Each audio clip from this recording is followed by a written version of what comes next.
அக்கா என்னக்கா என்னாச்சு என்ன பிரச்சனை?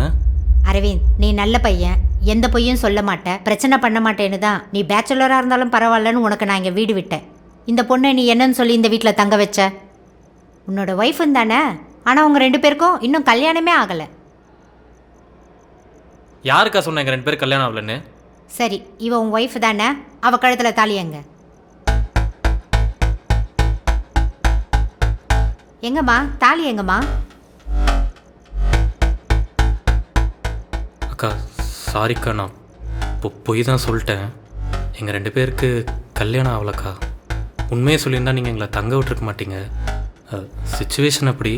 ஐயோ சாமி, இதுக்கப்புறம் எந்த சுச்சுவேஷனும் நான் கேட்க வேண்டாம். ஏற்கனவே நீங்கள் சொன்ன பொய்யால என் வீட்டுக்கார்கிட்ட நான் வாங்கின பேச்சே போதும். இதுக்கப்புறம் உங்கள் 2 பேரையும் வீட்டில் விட்டேன்னா என் வீட்டுக்கார என்னை வீட்டை விட்டு வெளியே அனுப்பிச்சிடுவார். அக்கா ஆல்ரெடி லேட் நைட் ஆயிடுச்சுக்கா. இப்போ போய் வெளியே போக சொன்னால் நாங்கள் எங்கக்கா போவோம்? எங்கேயாச்சும் போ, அது எனக்கு தேவையில்லை.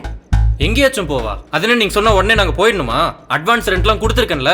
இதோ பாரு தம்பி, நீ ரொம்ப ஓவரா பேசுற. ஏதோ பழகிட்டமே, நானும் அமைதியா இருக்கேன். நீ கொடுத்த அட்வான்ஸு பொருள் எல்லாம் நாளைக்கு பகல்ல வந்து வாங்கிக்கோ.